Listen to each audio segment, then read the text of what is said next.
Evangelio según San Mateo, capítulo 11, y en este mes de agosto, que ya estamos comenzando, día 4 de agosto 2019, vamos también a iniciar una nueva serie de mensajes, una nueva serie de sermones, que vamos a hablar acerca del Evangelio. Seguramente usted ha escuchado o conoce que a nosotros los cristianos se nos denomina de diferentes maneras, ya sea cristianos, hermanos separados, protestantes, y también se nos denomina en ocasiones como evangélicos. Y la razón de que se nos diga de esta manera es porque nosotros hablamos acerca del Evangelio, y por eso también se nos dice evangélicos. Y vamos a estar hablando en estas próximas semanas, si el Señor lo permite, acerca de lo que es el Evangelio, de lo que se trata realmente el Evangelio, y lo vamos a ver en esta mañana a través del Evangelio, así que valga la redundancia, del Evangelio de Mateo, capítulo 11. Pero antes de proseguir, también me gustaría que pudiéramos orar por la predicación, así que cierre sus ojos y vamos a encomendar este tiempo de predicación en las manos de Dios. Señor, te damos gracias por este día y porque nos has permitido estar aquí en tu casa. Y ahora que vamos a comenzar con la predicación, queremos pedirte que nuestros hermanos estén atentos, completamente abiertos, para poder recibir el mensaje que tú tienes para ellos.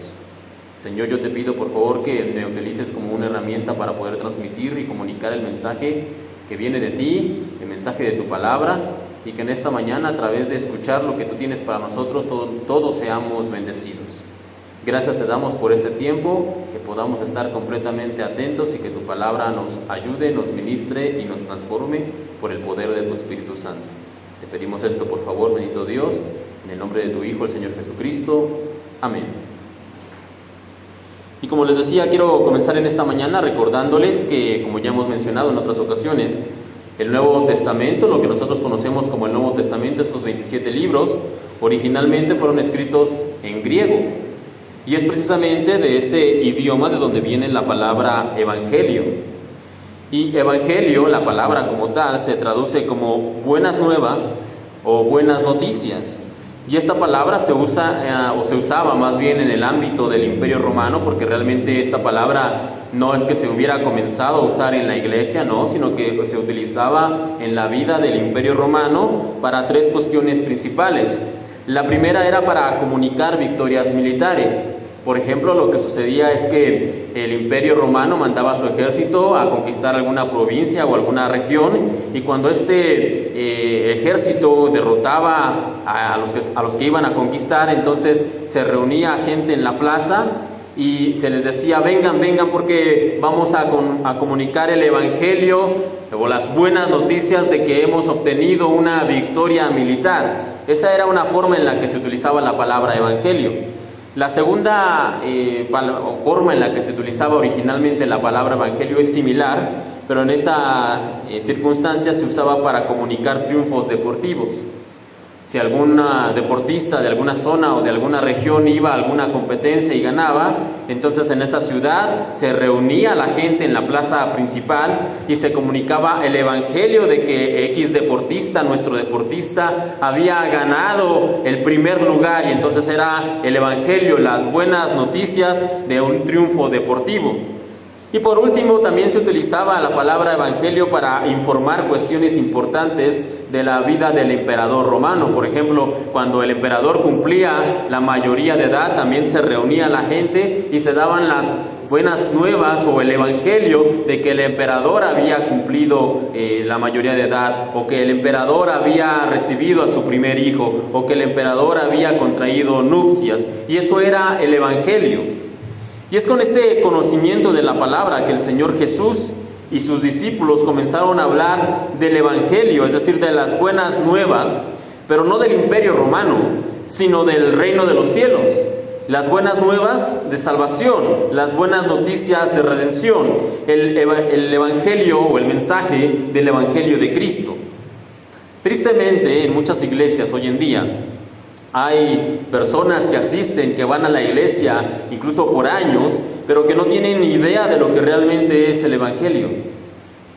En muchos de estos lugares, en muchas de estas iglesias, se enseña que el Evangelio es felicidad, que el Evangelio son bendiciones, es éxito terrenal y manifestaciones sobrenaturales o cosas similares a estas. Y eso me lleva a hacer una pregunta, no solamente para mí, sino para cada uno de nosotros. ¿Realmente conocemos lo que es el Evangelio de Cristo?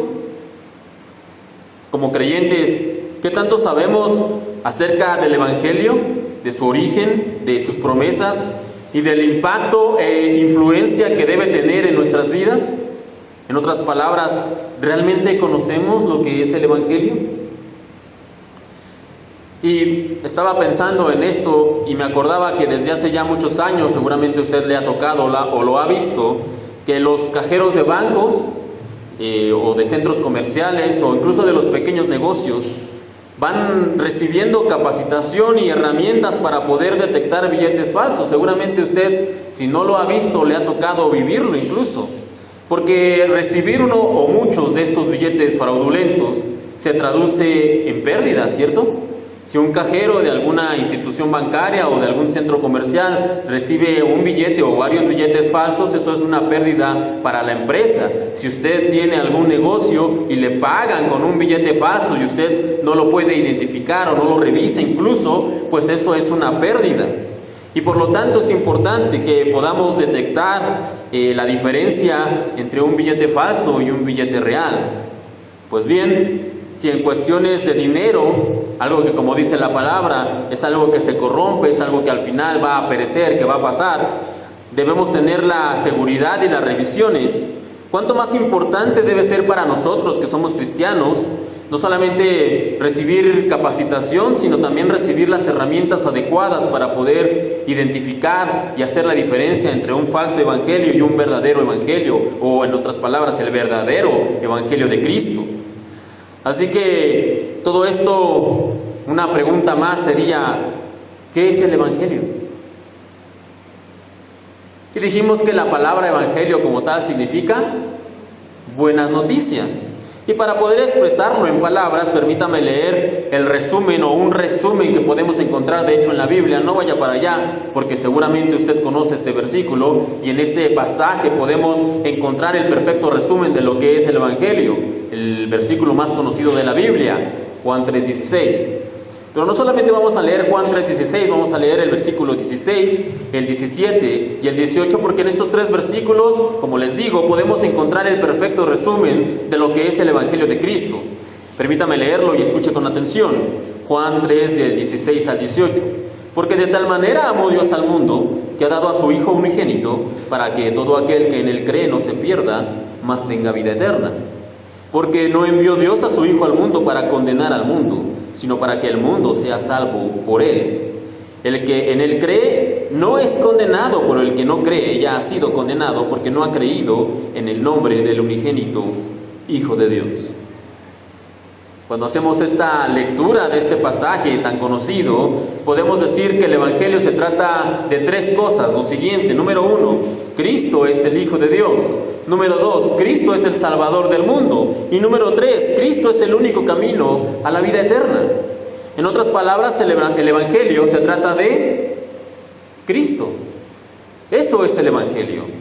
¡Qué contrariedad! Que al día de hoy abundan los mensajes que nos enseñan que el Evangelio se trata de nuestra felicidad, que el Evangelio se trata de cumplir nuestros sueños, que el Evangelio se trata de vernos a nosotros realizados. Y pregunto, ¿dónde está Cristo en eso? ¿Dónde está el mensaje de la cruz? ¿Dónde está el mensaje del Evangelio en todo eso? Nosotros como humanos, como humanidad, la única participación que tenemos en el Evangelio es lo que podemos encontrar, por ejemplo, en Efesios, en la epístola a los Efesios, capítulo 2, versículo 4 al 5. Permítame leer. Dice: pero Dios, que es rico en misericordia, por su gran amor con que nos amó, y aquí viene nuestra participación.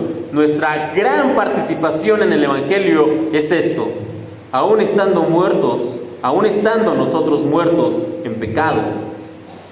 Esa es nuestra gran participación en el Evangelio, hermanos. Dios, que es rico en misericordia, por su gran amor con que nos amó, aun estando nosotros muertos en pecados, nos dio vida juntamente con Cristo. Por gracia sois salvos. Las buenas noticias de Cristo son que aunque nosotros estábamos perdidos y muertos en nuestro pecado, sin posibilidad de hacer nada para salvarnos, Dios envió a su Hijo único para morir en nuestro lugar y darnos por fe la vida eterna. Así que, ¿qué participación tenemos nosotros en el Evangelio? ¿Qué aportamos? ¿Qué traemos? ¿De qué se trata nosotros o de nosotros el Evangelio? De que éramos pecadores, de que estábamos perdidos, de que estábamos muertos. Nosotros no somos la figura principal. El Evangelio se trata de Cristo. Cristo es la figura principal del Evangelio. Pedro, Juan, Pablo y el resto de los primeros creyentes predicaron precisamente este mensaje. Ellos fueron portavoces de las buenas noticias y nos legaron a nosotros, a los que estamos aquí presentes el día de hoy, la responsabilidad de continuar con la tarea de compartir el Evangelio. Esa es nuestra responsabilidad, pero pregunta, ¿qué clase de Evangelio vamos a compartir? ¿Qué tipo de Evangelio nosotros como creyentes aquí vamos a compartir? ¿Conocemos realmente el Evangelio? ¿Conocemos realmente sus implicaciones, lo que significa? ¿Realmente conocemos de qué trata y de qué va el Evangelio? ¿O solamente vamos a compartir y a predicar cosas como Dios te ama, Dios te quiere, Dios ven al Señor y Él va a cumplir tus sueños, va a hacer que tus metas se logren, ven al Señor y tus problemas se van a terminar, ven al Señor y tus cosas se van a arreglar? ¿Ese es el Evangelio que vamos a predicar? ¿O vamos a predicar el verdadero Evangelio de Cristo? Porque es importante saber que desde el principio el mensaje del Evangelio nunca ha sido popular ni bien recibido. En la antigüedad, en la época de la iglesia primitiva, los primeros creyentes, cuando se predicaba el Evangelio a los judíos, ellos escuchaban ese mensaje de que el Mesías esperado había sido crucificado. Ellos, los judíos, se sentían insultados. Decían, ¿cómo es posible que el rey sea ese carpintero de Nazaret? ¿Cómo es posible que el ungido, el enviado de Dios, sea alguien que murió en una cruz como un vulgar ladrón? Esta predicación del Evangelio para los judíos del primer siglo era una predicación ofensiva. Y para los gentiles no era un asunto muy diferente. Cuando los gentiles, es decir, los que no eran judíos, escuchaban el Evangelio, para ellos era una locura. ¿Dios en una cruz? ¿Dios puesto en una cruz y muerto por los hombres? ¡Qué tontería!, decían los gentiles. Los dioses no pueden morir. ¿De qué están hablando estos chiflados judíos acerca de este Mesías que murió en una cruz? Son solamente tonterías. Y de hecho el apóstol Pablo lo resume de esta manera, lo que les estoy diciendo en la epístola a Primera de Corintios, capítulo 1, versículo 23, y él dice lo siguiente: entonces, cuando predicamos que Cristo fue crucificado, los judíos se ofenden y los gentiles dicen que son puras tonterías. Pero si el mensaje del Evangelio es un mensaje tan sencillo, tan simple, y no solamente eso, sino que también es un mensaje de salvación, es un mensaje de esperanza, de redención, de que tenemos una oportunidad de una nueva vida, la pregunta es, ¿por qué la gente no lo acepta? ¿Por qué la gente no lo recibe? Y la respuesta es bastante simple, de hecho, también. Y se puede resumir solamente en una palabra: arrepentimiento. La definición de la palabra arrepentimiento es no solamente un cambio de pensar, o no solo es el pesar por lo que se ha hecho o por lo que se ha dicho, sino que también es un cambio en consonancia con una nueva perspectiva.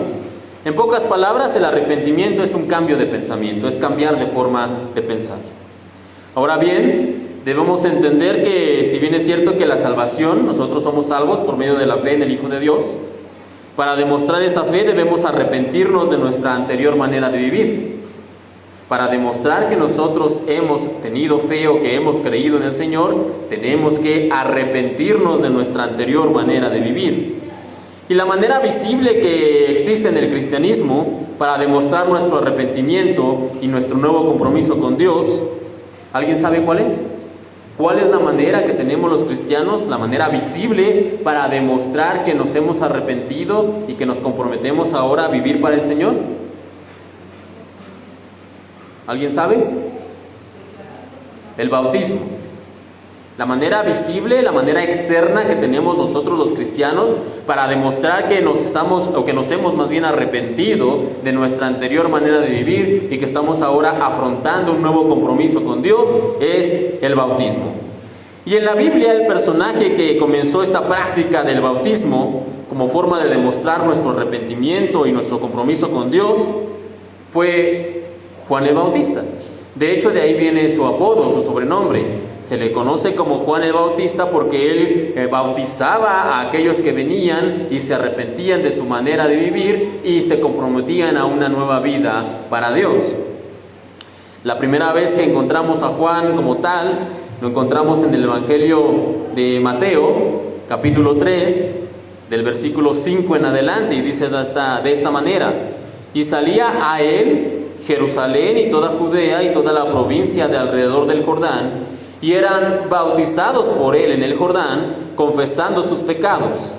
Al ver que muchos de los fariseos y de los saduceos venían a su bautismo, les decía: generación de víboras, ¿quién los enseñó a huir de la ira venidera? Haced pues frutos dignos de arrepentimiento. Así que el mensaje de Juan el Bautista era: arrepiéntanse porque el reino de los cielos se ha acercado, arrepiéntanse, arrepiéntanse, arrepiéntanse. ¿Y de qué manera aquellos que escuchaban este mensaje demostraban que se habían arrepentido? Bueno, venían al río Jordán y ahí eran bautizados por Juan el Bautista. Posteriormente, el Señor Jesús, algún tiempo más adelante, también dejaría la ordenanza de que se siguiera esta práctica del bautismo entre los creyentes. Él mismo dice, ya para despedirse en una de sus últimas palabras, que hiciéramos discípulos y que una vez que hiciéramos esos discípulos, los bautizáramos en el nombre del Padre, del Hijo y del Espíritu Santo.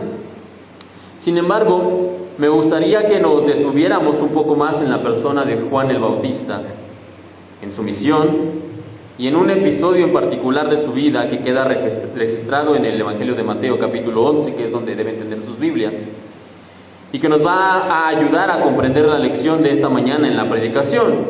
Si usted anota y quiere anotar lo que vamos a aprender en esta mañana, es que el Evangelio es confiar en Dios. Eso es la lección de esta mañana.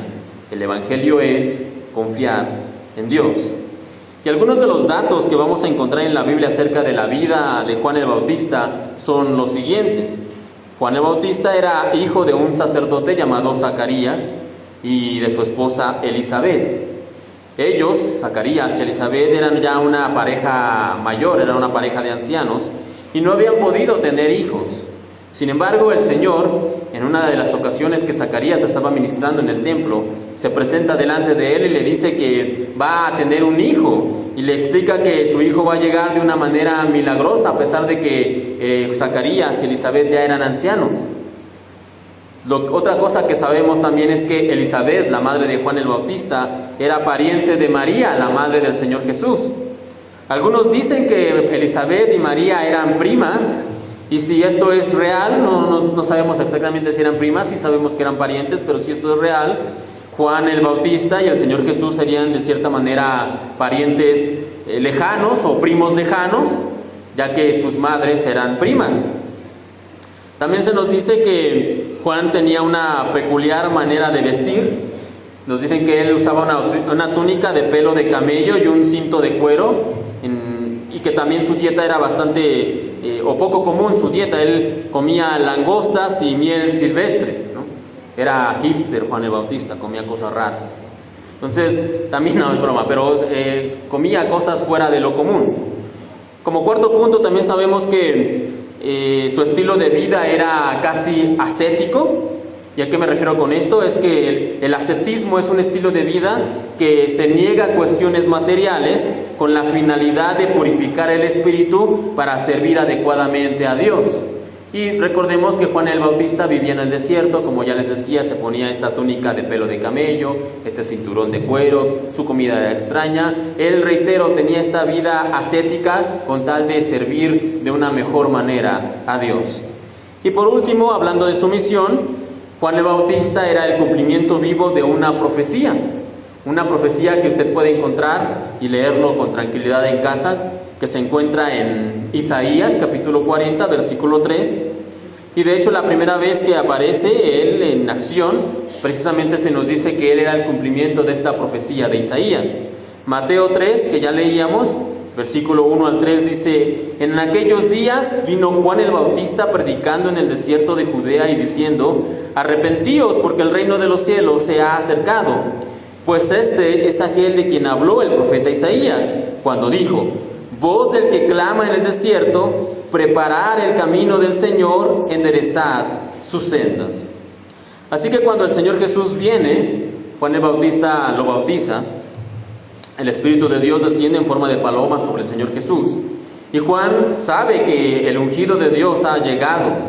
Todo por lo que se ha preparado, todo por lo que él ha esperado, está a punto de cumplirse. Y pensemos por un momento, Juan el Bautista es el vocero perfecto que necesita el Mesías. Él estaba cumpliendo con excelencia su misión, él estaba preparando el camino, él predicaba con poder, las personas lo veían como un profeta que había sido enviado de Dios, y muchísima gente venía al arrepentimiento por medio de su predicación y eran bautizados. Si había alguien que podía ser un excelente compañero de ministerio para el Señor Jesús, ese era Juan el Bautista. Y entonces, ¿dónde está Juan cuando el Señor inicia formalmente su ministerio? ¿Dónde se encontraba? ¿Dónde estaba Juan cuando el Señor Jesús inicia ya su ministerio? En la cárcel. La Biblia nos dice que el rey Herodes le había quitado la esposa a su hermano Felipe, y Juan el Bautista constantemente le recriminaba públicamente por su pecado a Herodes. Y este rey Herodes, ya harto de escucharlo, lo que hace es mandar apresar a Juan y lo pone en una mazmorra. Y muchos de nosotros podríamos pensar, bueno, ya que Juan el Bautista es un líder reconocido, es alguien que la gente sigue y es alguien que la gente reconoce que es un profeta de Dios, el Señor Jesús debería hacer algo para liberarlo. Algún plan de escape, alguna operación de extracción. Algo debe hacer Jesús para liberar a la mejor pieza que tiene en su tablero, podríamos pensar. De alguna manera Jesús tiene que hacer algo para liberar a Juan el Bautista. Si lo libera y si lo hace compañero de ministerio, si lo une a su misión del Señor Jesús, las cosas van a salir muy bien. Jesús debería liberar a Juan el Bautista, podríamos pensar. Incluso parece que Juan el Bautista tenía esa esperanza de que algo pasara de alguna de esa manera. Después de todo, Juan el Bautista había cumplido fielmente su misión de preparar el camino del Señor. Y ahora que el Mesías había llegado, ¿cómo sería posible que él no iba a participar del asunto? ¿Cómo iba a ser posible que el Señor lo iba a dejar fuera de la jugada? Sin embargo, Juan el Bautista tenía falsas expectativas del Señor. Y no solamente Juan, muchos judíos tenían falsas expectativas acerca de lo que el Mesías iba a hacer cuando llegara. Muchos judíos, incluido Juan el Bautista al parecer, pensaban que cuando el Mesías llegara, él los iba a llevar a un nuevo tiempo de gloria como en los días del rey David. Esperaban ellos un Mesías más militar, más estratégico o estratega, que rompiera el yugo de Roma y que convirtiera a Israel en la máxima potencia del mundo una vez más. Pero eso son falsas expectativas. Sin embargo, los judíos y Juan el Bautista no son los únicos con este problema. Hoy en día, muchos de nosotros también tenemos falsas expectativas acerca del Señor. Se nos dice, ven a Jesús y tus problemas van a ser resueltos. ¿Lo has escuchado alguna vez? Se nos dice, tus deudas se van a acabar. Vas a recibir la sanidad que tanto esperas. Vas a ser feliz si vienes a los caminos del Señor. Nada malo te va a pasar. Se nos anuncia un falso evangelio y en consecuencia nos generamos falsas expectativas de Dios. Y cuando vemos que las cosas no van tan bien como nos habían prometido, cuando las deudas no se pagan solas, o el problema en casa no se resuelve, cuando el milagro de salud prometido no llega, e incluso cuando las cosas se ponen peor de lo que antes estaban, en ese punto la duda hace acto de presencia en nuestras vidas y pensamos, bueno, es que a mí me dijeron una cosa, a mí me dijeron que Jesús me iba a sanar, me dijeron que Jesús iba a resolver mis problemas, me dijeron que si yo seguía a Jesús, las cosas malas se iban a terminar, y yo no veo que eso esté pasando en mi vida. Juan el Bautista pasó por ese mismo momento. No sabemos exactamente cuánto tiempo estuvo encerrado en la cárcel. Pudieron ser días, o tal vez semanas, o incluso meses. Pero la Biblia nos dice lo siguiente, ahora sí acompáñenme en su Biblia, Mateo capítulo 11. Mateo 11, versículo 2-3 dice de esta manera: y al oír Juan en la cárcel los Hechos de Cristo, le envió 2 de sus discípulos para preguntarle: ¿eres tú aquel que había de venir o esperaremos a otro? Yo no sé cuántas veces ha leído este pasaje en su vida, tal vez 10 o 20, no lo sé, pero espero que en esta mañana logre entender junto conmigo lo que realmente está pasando en esa cárcel. Seguramente Juan lo estaba pasando mal, muy mal en prisión. Tal vez había pasado por torturas, por vejaciones, por golpes, pero debemos recordar que él era un hombre acostumbrado al sufrimiento. Él vivía en el desierto, jamás fue un hombre de lujos o de comodidades. Comía lo que podía e incluso su vestimenta era algo extraño, no era cómoda. Y sin embargo, la duda entra en su vida. Algo al estar en esa cárcel dobló la fe de este hombre. Pero les puedo asegurar que no fueron los golpes, que no fueron las torturas, que no fue el hambre.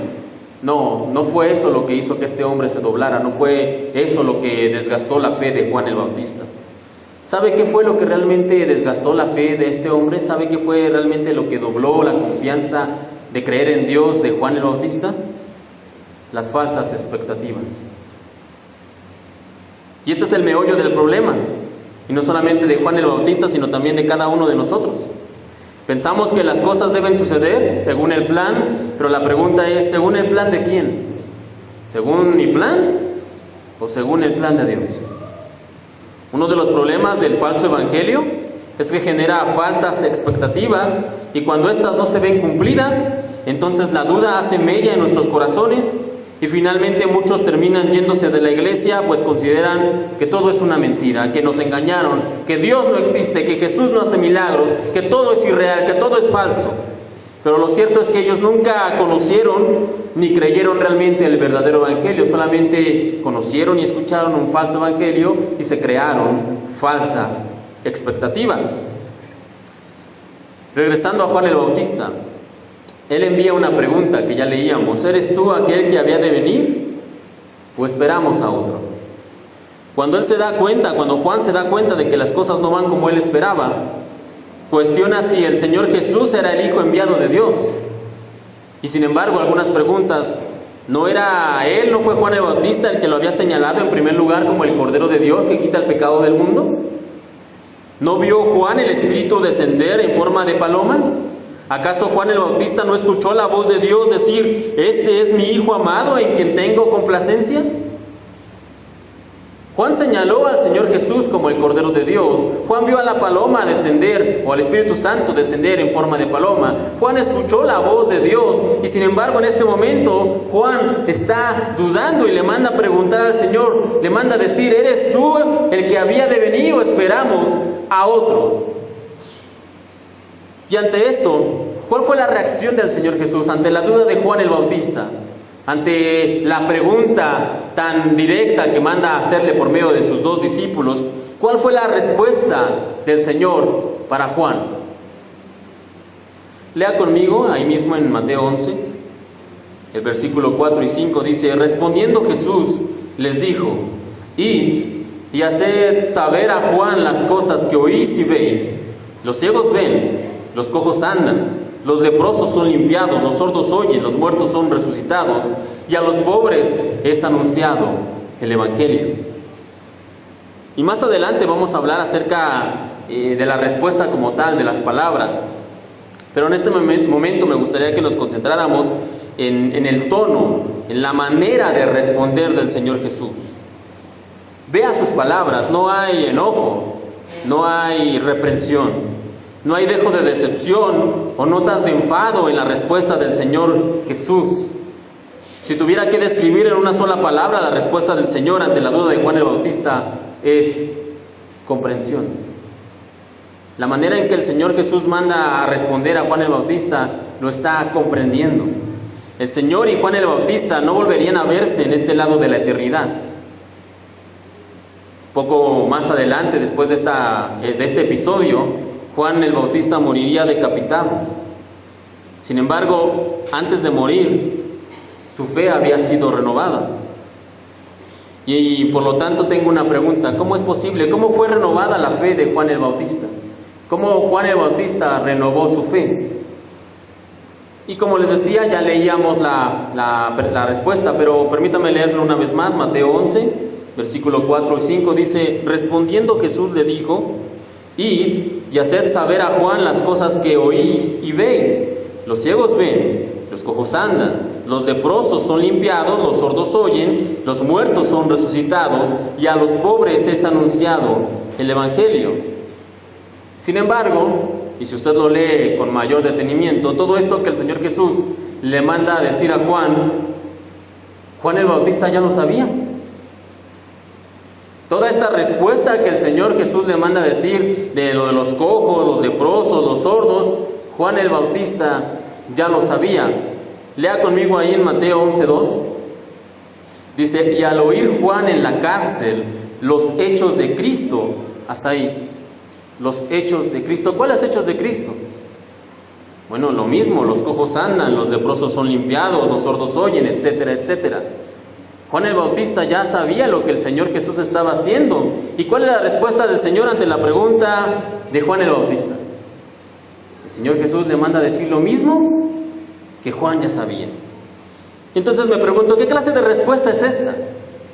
Y más importante aún, ¿cómo esas palabras fueron de ayuda para renovar la fe de Juan el Bautista? ¿Cómo el hecho de saber o de mandarle decir a Juan el Bautista algo que ya sabía de antemano, cómo es posible que eso ayude a renovar la fe de Juan el Bautista?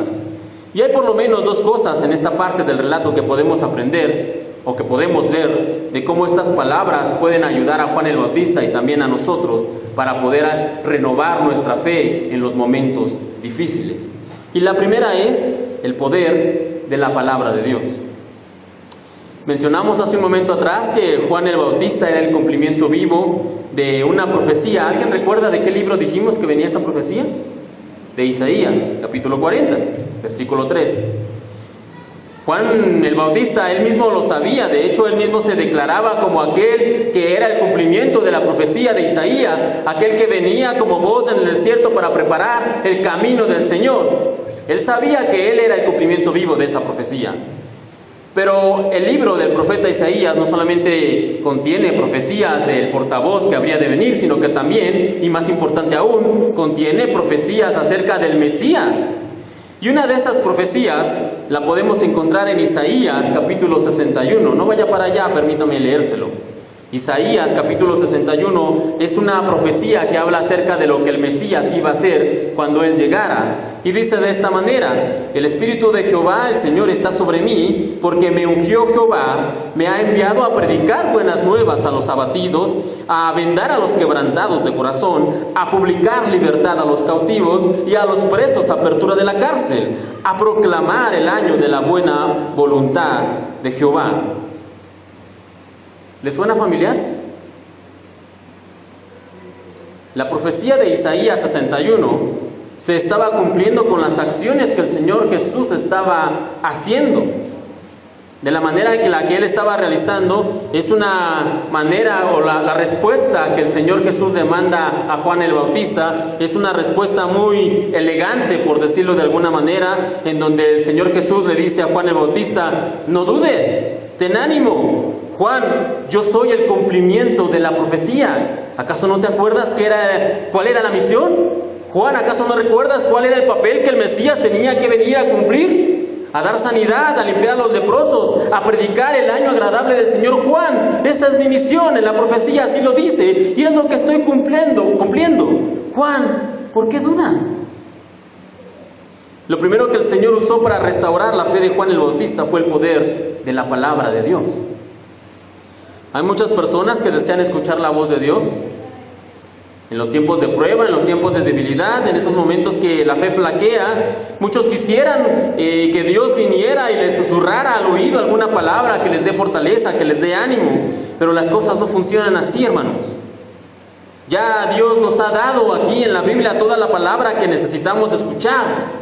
Todo lo que nosotros necesitamos recibir para tener ánimo, para renovar nuestra fe, ya está contenido aquí, en la Biblia. Y como les he dicho en otras ocasiones, ¿quieres escuchar audiblemente la voz de Dios en tu vida? Lee la Biblia en voz alta. ¿Quieres escuchar la voz de Dios de manera audible? lee la Biblia en voz alta. Pero ¿qué hubiera pasado si el Señor Jesús envía el mensaje a Juan el Bautista? Lo que ya leíamos, pero Juan no reconoce la profecía de Isaías. ¿Qué tal si Juan no la hubiera conocido? La respuesta es sencilla: su fe no habría sido restaurada. Si Juan no hubiera conocido la palabra de la profecía de Isaías 60 y el Señor le manda a decir lo que le dijo, la fe de Juan no habría sido restaurada. Y es con esta situación, con esto que vivió Juan el Bautista, que podemos ver nosotros en nuestra vida la importancia de memorizar la Escritura. No basta solamente con leerla, debemos guardarla en nuestros corazones. Y cuando digo que la tenemos que guardar, me refiero a que tenemos que memorizarla, de tal manera que cuando vengan los tiempos difíciles, que cuando vengan los tiempos de cárcel, como le pasó a Juan el Bautista, nuestra fe sea renovada con el poder de la palabra de Dios. Pero ¿cómo va a ser eso posible si no conocemos la Biblia? Si el Señor Jesús le manda a Juan la respuesta y le dice: Juan, vayan y díganle a Juan esto, los cojos andan, los ciegos reciben la vista, los leprosos son sanados y se está predicando el evangelio a los pobres. Si el Señor Jesús manda esta respuesta a Juan, pero Juan hubiera desconocido la profecía de Isaías 60, Juan se hubiera quedado en las mismas. ¿Ve la importancia de aprender, no solamente de leer, sino de aprender y memorizar la palabra de Dios? Son esos versículos, esas promesas que aprendemos y memorizamos, las que nos van a ayudar en los tiempos difíciles. Hace tiempo leía que la iglesia perseguida de China, muchos de ellos no tienen la posibilidad de tener una Biblia. Pero cuando de alguna manera pueden obtener algunas páginas incluso de la Biblia, estos creyentes de China la leen, y no solamente la leen, sino que la devoran y la memorizan. Y alguna vez alguien le preguntó a uno de estos creyentes: ¿por qué hacen eso? Y él dijo: bueno, porque en los momentos de dificultad, porque en los momentos de la prueba, porque en los momentos cuando las cosas no pintan bien, lo único que tenemos para sostenernos son esos pocos pasajes que pudimos aprender, y eso nos sostiene. Y nosotros que tenemos diferentes Biblias, diferentes versiones, 2, 3, 4, 5 en casa, ¿cuántos pasajes hemos aprendido en esta semana? ¿Cuántos pasajes hemos memorizado en el último mes? ¿Cuántos pasajes memorizamos en este primer medio año, 2019?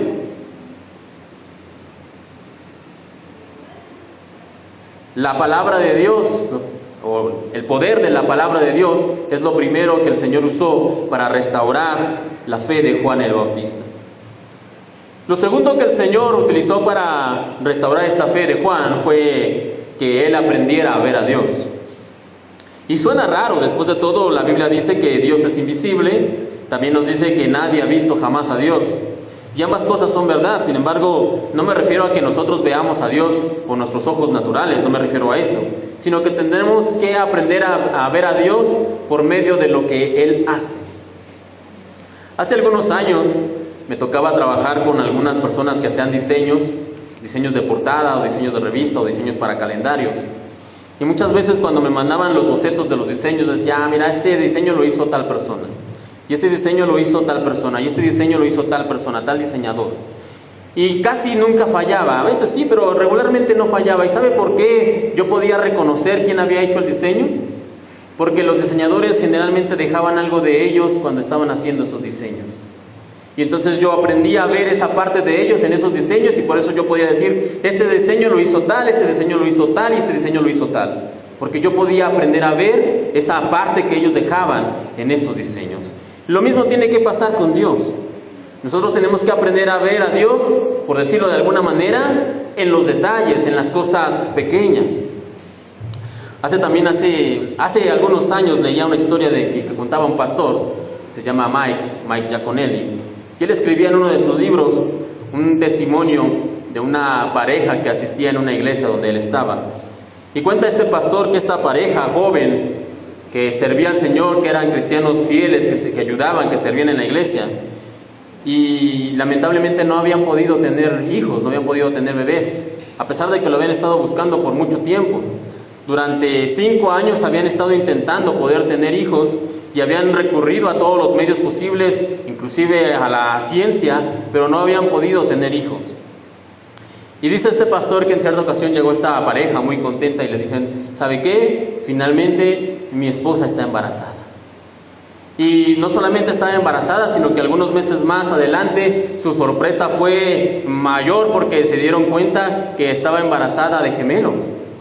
Y entonces ellos dijeron, sí, aquí está la respuesta de Dios, aquí está la respuesta de nuestras oraciones. El Señor nos hizo esperar por 5 años, pero ahora nos está dando el doble de bendición, ellos decían. Pero pasaron los meses y en una de las revisiones cuenta este pastor que la pareja llegó para hacer el ultrasonido, y el médico les comunicó, ya saben cómo son de amorosos los médicos, les tuvo que decir con completa y absoluta sinceridad a esta pareja que uno de los bebés había muerto y que el otro estaba bastante grave y que posiblemente no iba a sobrevivir. Y efectivamente, aunque lo llevaron hasta término y pudo nacer, este bebé solamente vivió unas pocas horas y murió. Y este pastor cuenta que el varón de esta pareja estaba enojado, estaba resentido, estaba molesto con Dios.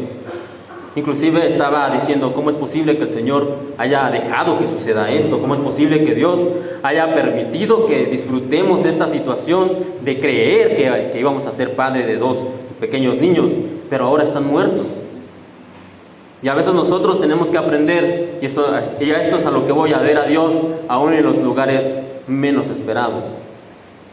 El pastor vio la situación de este joven y lo invitó a un retiro para poder platicar con él y para que él pudiera también desahogarse y platicar con Dios.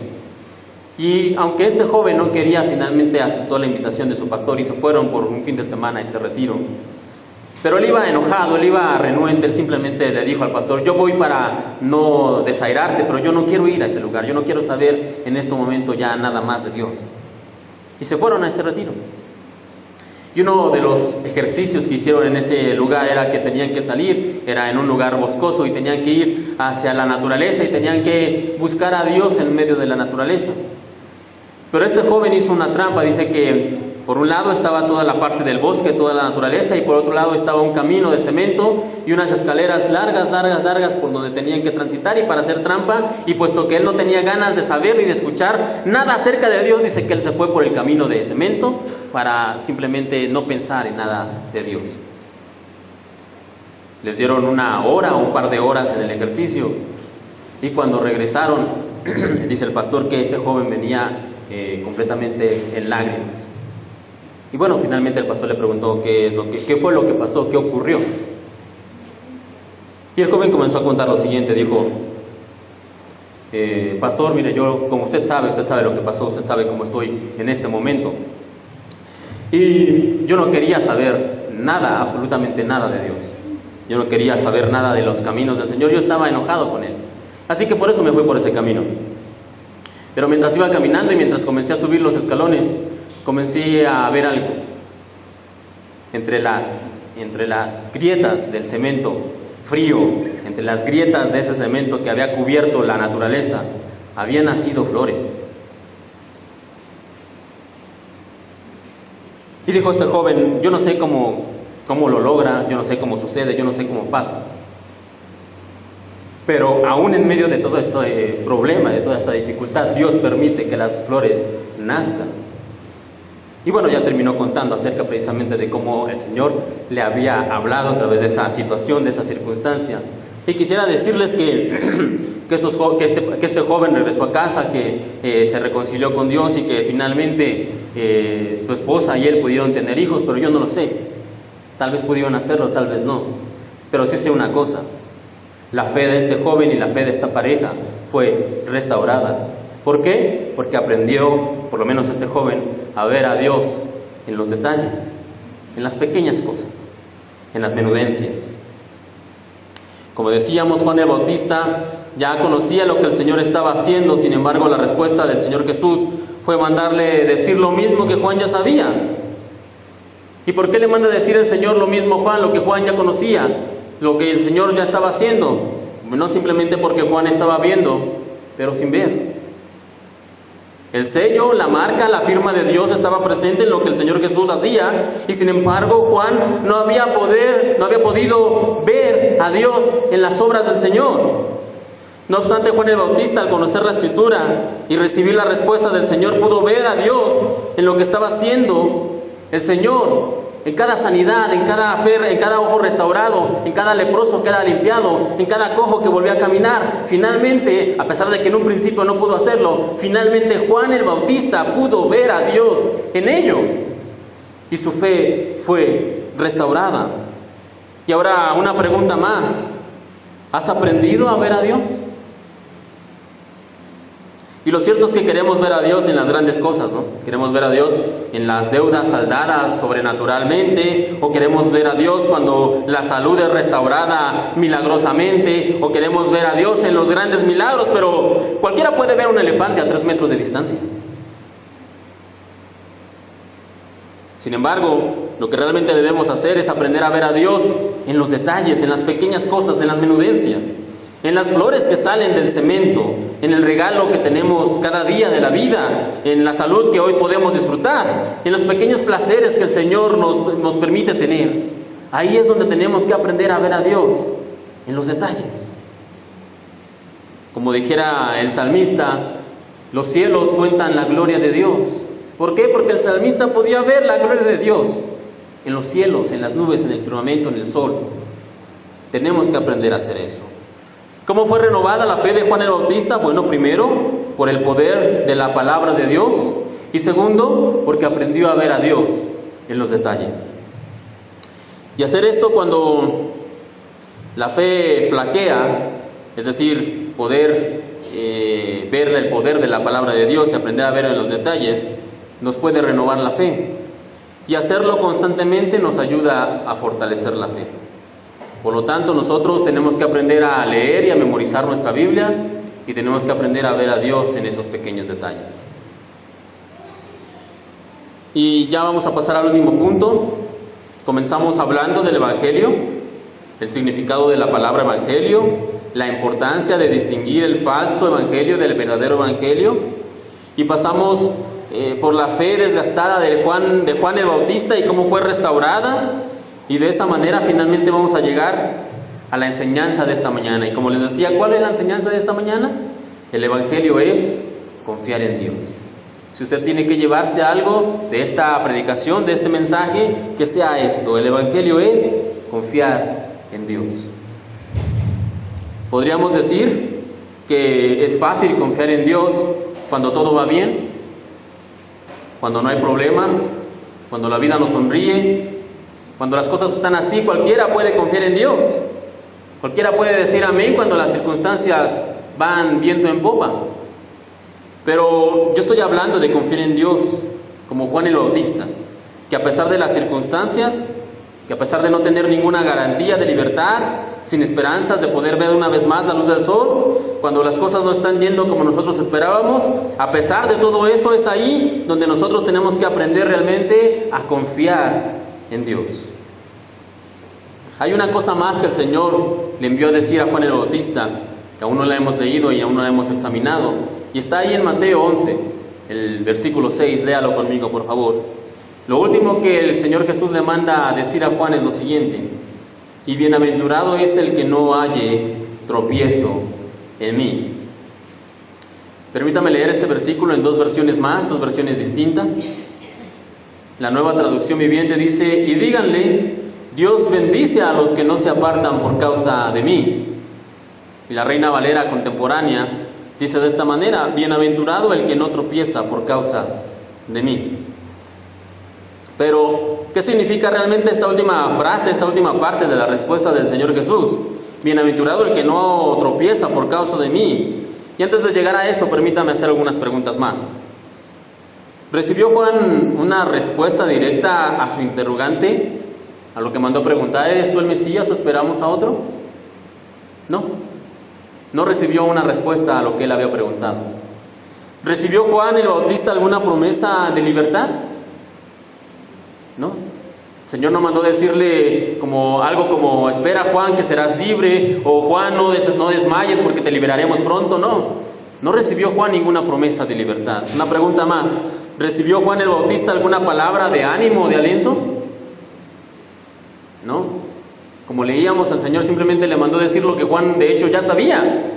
Que el Señor Jesús estaba haciendo milagros, que el Señor Jesús estaba predicando y que el Señor estaba llevando el Evangelio a los que lo necesitaban. Pero eso Juan el Bautista ya lo sabía. Entonces no recibió ninguna respuesta directa, no recibió ninguna promesa de libertad y no recibió ninguna palabra de ánimo. Y con tantas negativas y sin una respuesta clara de parte del Señor, es probable que Juan pudiera haber visto un tropiezo en la manera en que el Señor estaba manejando las cosas. Es posible que Juan el Bautista hubiera dicho, bueno, pero ¿por qué no me dice las cosas? Le estoy mandando a hacer una pregunta. Tan difícil era, Jesús, que me dijeras, sí, soy el Mesías, no esperes a nadie más. Era tan difícil, tanto te costaba mandar decirme eso. Señor Jesús, ¿tanto te costaba mandarme decir una palabra de ánimo? ¿Tanto te costaba mandarme decir algo, que las cosas van a estar bien, que el sol va a brillar de nuevo, que las cosas van a salir bien al final? ¿Tanto te costaba decirme algo de eso? Pudiera pensar Juan el Bautista. Y entonces por esa circunstancia el Señor Jesús manda decirle la última parte: bienaventurado el que no tropieza por causa de mí. La palabra bienaventurado, como lo vimos hace unos meses atrás en la escuela dominical, significa plenamente feliz.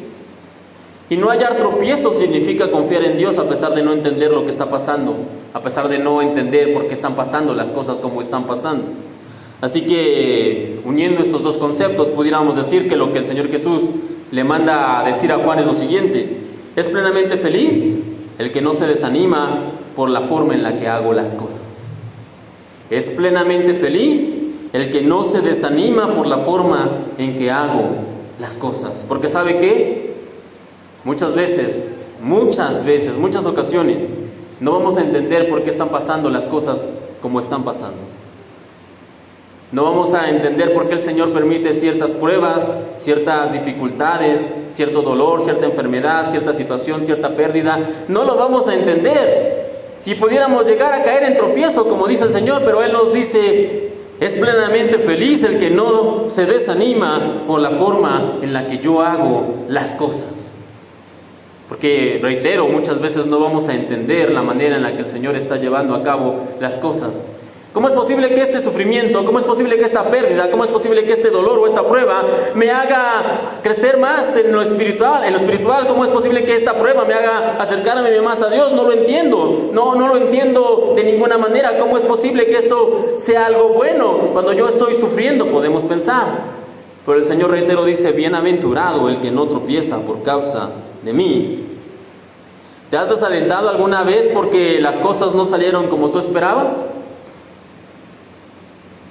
Y si somos honestos, tenemos que decir que sí. Seguramente en alguna o en muchas ocasiones nos hemos desanimado porque las cosas no están sucediendo como nosotros pensamos que tenían que suceder. No nos dieron esa promoción en el trabajo, no salieron las cosas en el negocio como yo creía, la gente me está decepcionando, ya sea un esposo o una esposa, un hijo, un amigo. Las cosas no están saliendo como yo pensé que tenían que salir. Yo oré, yo ayuné, yo le pedí al Señor que las cosas salieran de cierta manera y no están saliendo así. ¿Y cuál es la respuesta del Señor a eso? Bienaventurado el que no tropieza por causa de mí.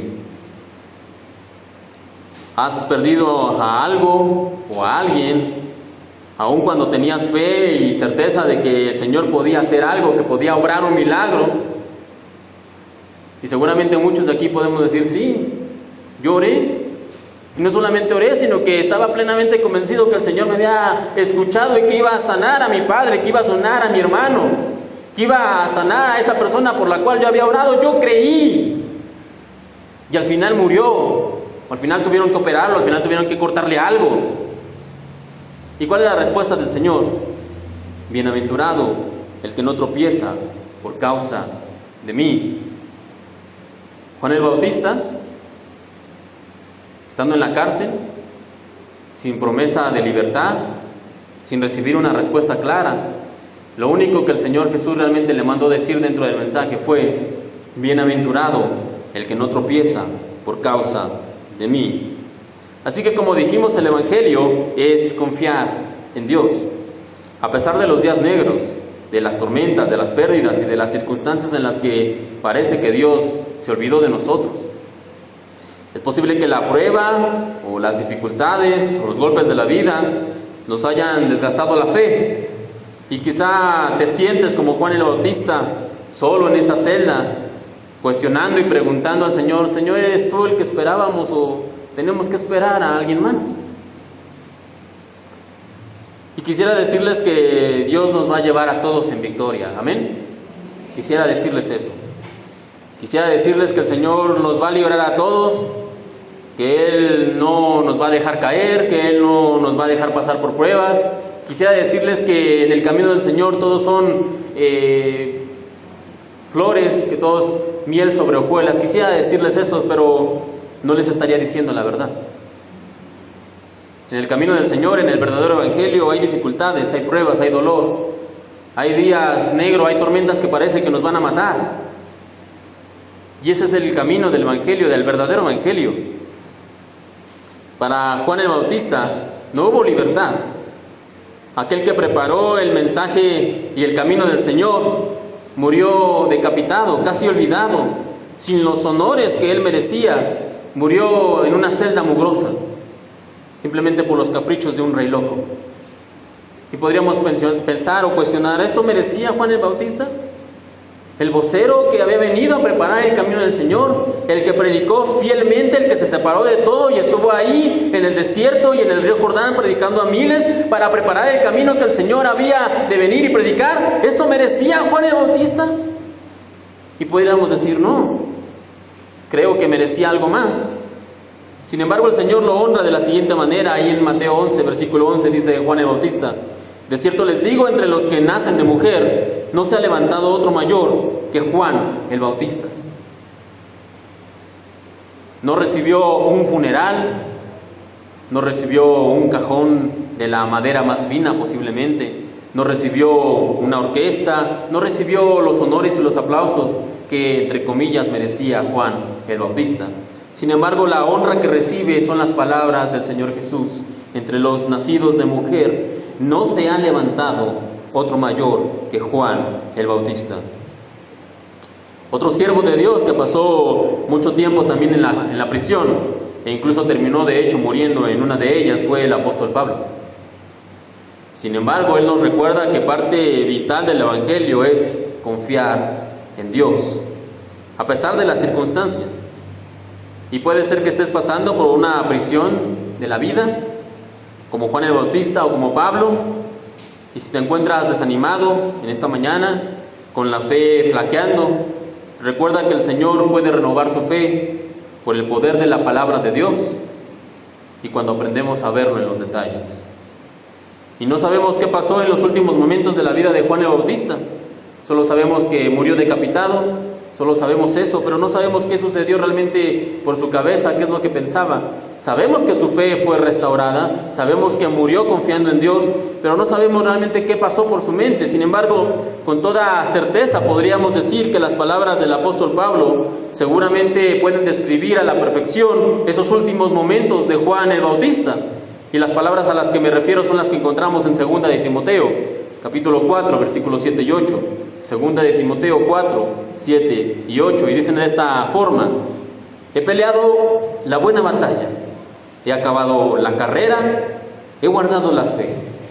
Por lo demás, me está guardada la corona de justicia, la cual me dará el Señor juez justo en aquel día. Y no solo a mí, sino también a todos los que aman su venida. Oremos, hermanos, para que al final de la carrera, confiando en Dios y en el verdadero evangelio, nosotros podamos decir lo mismo que el apóstol Pablo y que seguramente Juan el Bautista: he acabado la carrera, he guardado la fe. Cierra sus ojos y vamos a orar. Padre Celestial, te damos gracias en esta mañana porque tú nos permites conocerte a través de tu palabra. Y en esta mañana quiero pedirte en especial por aquel hermano o hermana en este lugar que pudiera tener flaqueza en su fe, que pudiera estar pasando por momentos de duda, que pudiera estar pasando por momentos difíciles, que pudiera estarse cuestionando su fe, Señor, y Quiero pedirte por favor en esta mañana que a través del poder de tu palabra y a través de verte en los detalles, ellos puedan renovar y fortalecer su fe. Que ellos puedan recordar las promesas que tú has hecho para cada uno de nosotros, tus hijos, en tu palabra. Y que ellos puedan recordar y aprenderte a ver, Señor, en aquellos pequeños detalles, porque tú siempre estás presente, no te olvidas de nosotros. Y Padre, que nosotros podamos aprender y recordar siempre que una parte vital del Evangelio es confiar en ti. Confiar a pesar de las dificultades, confiar a pesar de que no veamos la salida, confiar a pesar de que las situaciones sean difíciles, confiar a pesar de que parezca que la barca se va a hundir, que a pesar de todo esto nosotros podamos aprender a confiar. Que el Evangelio nos enseñe, Señor, a confiar en ti. También quiero pedirte por este día que nos ayudes, que nos guardes, que nos lleves con bien, que bendigas nuestra tarde y que nos bendigas también en esta semana que comienza, en cada actividad, en cada trabajo o en la escuela, Señor, por favor, en tus manos nos encomendamos. Te pedimos esto, bendito Dios, en el nombre de tu Hijo, el Señor Cristo Jesús. Amén.